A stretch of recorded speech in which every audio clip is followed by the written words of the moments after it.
Pan card అంటాం మనందరం కూడా. ఎవరైతే జీతాలు కొంచెం ఇవాళ రోజున ప్రతి ఒక్కరికి మస్ట్ చేశారు పాన్ కార్డు. ఆ పాన్ కార్డుతో 50,000 పైన లావాదేవీ అన్నిటికి కూడా ఖచ్చితంగా పాన్ కార్డు ఉండాల్సిందే. ఈ పాన్ కార్డుల ద్వారా మన లావాదేవీలు మొత్తం ఏడాదిలో జరిగింది ఎంత అనేది తెలుస్తుంది. ఇప్పుడు గంటకి సంబంధించి ఓ సంచలనాత్మకమైనటువంటి కథనాన్ని సాక్షి రాసింది. ఇందులో నిజమెంత అన్నది గంటనే చెప్పాలి. తెలుగుదేశం పార్టీ నాయకుడు గంటా శ్రీనివాసరావుకి చట్టం తెలియదా, లేకపోతే తను ఎవరేం చేస్తారేలే అనే ధీమాన. ఎందుకంటే ఏ వ్యక్తికైనా 2 పాన్ నెంబర్లు ఉండటం చట్టరీత్యా నేరం, శిక్షార్హులు కూడా. కానీ గంటాది కళ్ళు పూసేసుకుని తను ఎవరు చూడడం లేదనుకునే బాబు. అందుకే గత ఎన్నికలకు తన భార్య పాన్ నెంబర్ని మార్చేశారు. భార్య శారద పేరుతో గత ఎన్నికల అఫిడవిట్లో పేర్కొన్న పాన్ నెంబర్కి ఈ ఎన్నికల అఫిడవిట్లో పేర్కొన్న పాన్ నెంబర్కి సంబంధం లేకపోవడంతో దీనివల్ల ఆయన పోటీ నుంచి తప్పుకోవాల్సి వస్తుందేమని ఆయన అనుచరుల ఆందోళన చెందుతున్న పరిస్థితి నెలకొంది. వివరాల్లోకి వెళ్తే 2019 ఎన్నికల్లో విశాఖ నార్త్ నియోజకవర్గం నుంచి పోటీ చేసిన గంటా శ్రీనివాసరావు నాటి అఫిడవిట్లో తన సతీమణి Sharada pan number ABPPG 2215A పేర్కొన్నారు. ప్రతిసారి నియోజకవర్గాన్ని మార్చే అలవాటు ఉన్న గంట ఈసారి పట్టుబట్టి చంద్రబాబు నాయుడిని ఎదిరించి మరీ భీమిలి టికెట్ సాధించుకున్నారు. శుక్రవారం నామినేషన్ వేస్తూ అఫిడవిట్ దాఖలు చేశారు. దీనిలో భార్య శారద పాన్ నెంబర్ని మాత్రం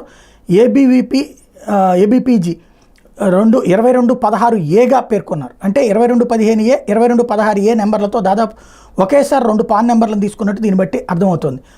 ఆదాయ పన్ను శాఖ చట్టం ప్రకారం నగదు లావాదేవీలు 2 లక్షలకు మించి జరగకూడదు. ఒకవేళ జరిగితే అది నేరం అవుతుంది. అయితే గంటా శ్రీనివాసరావు తన సతీమణి పేరుతో 2018లో భీమునిపట్నం పరిధిలోని భూమిని కొన్నప్పుడు పెద్ద మొత్తంలో నగదు రూపంలోకి చెల్లించడంపై అప్పట్లో విమర్శలు వచ్చాయి. 92,98,000 రూపాయల నగదు రూపంలోనే ఇచ్చినట్టు చూపించారు. అంతేకాకుండా మరో 25 లక్షలను RTGS ద్వారా ట్రాన్స్ఫర్ చేసినట్టు చూపి survey number TS number 1.490 block number 17 ward number 24లోని 1.936 గజాల స్థలాన్ని కొనుగోలు చేశారు. ఇంత భారీ స్థాయిలో నగదు లావాదేవీలు జరిపితే పాన్ నెంబర్ను పేర్కొనడంతో పాటు IT రిటర్న్స్ దాఖలు చేయాల్సి ఉంది. కానీ గంటా శారద 2014-15 ఆర్థిక సంవత్సరం నుంచి 2018-19 ఆర్థిక సంవత్సరం వరకు ఏ ఒక్క సంవత్సరంలోనూ IT రిటర్న్లు దాఖలు చేయలేదు. వాస్తవానికి ఆ పాన్ నెంబర్లను చూసినప్పుడు 2 ఒకే సమయంలో తీసుకున్నట్టుగా స్పష్టమవుతుంది. అయితే IT రిటర్న్ల కోసం ఒకటి భారీ నగదు లావాదేవీల కోసం మరొకటి వినియోగిస్తుండవచ్చని, ఆ రెండింటినీ చెక్ చేస్తే ఆదాయ పన్నును మోసం చేసిన వ్యవహారాలు చాలా వరకు బయటపడతాయని నిపుణులు చెబుతున్నారు. ప్రభుత్వానికి పన్నులు ఎగ్గొట్టే ఉద్దేశంతో ఇలా 2 పాన్ నెంబర్లను కలిగి ఉండటం నేరమని, మంత్రిగా పనిచేసిన గంటాకి తెలియదేమీ కాదని కావాలని ఇలా చేస్తున్న నిపుణులు వ్యాఖ్యానిస్తున్నారు.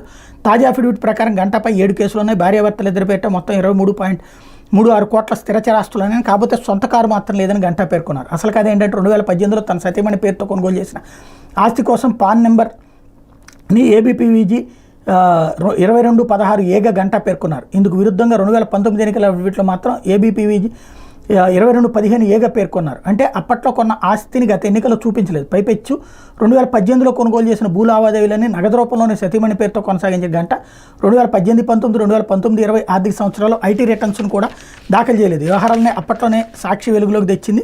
ఈ నేపథ్యంలో ఇప్పుడు మరోసారి భూ లావాదేవీల కోసం పేర్కొన్న పాన్ నెంబర్ను అఫిడవిట్లో పేర్కొన్న గమనార్హం. నిజానికి ఒకే వ్యక్తికి 2 పాన్ నెంబర్లు ఉండడం చట్టరీత్యా నేరమని, అంతేకాకుండా ఒక్కోసారి ఒక్క విధంగా ఎన్నికల అఫిడవిట్లో వివరాలు ఇవ్వడం కూడా ఎన్నికల కోడ్కి విరుద్ధమని ఎన్నికల అధికారులే చెప్తున్నారు అని రాసుకొచ్చారు. ఇది ఎంతవరకు వాస్తవం అన్నది గంటా శ్రీనివాసరావు ఒకవేళ 5 రాయిపోయి 6 రాశారా, పొరపాటు ఏమన్నా జరిగిందా అన్నది ఆయన చెప్తే తెలుస్తుంది. లేకపోతే 2 ఉంటే మాత్రం క్రైమే అవుతుంది.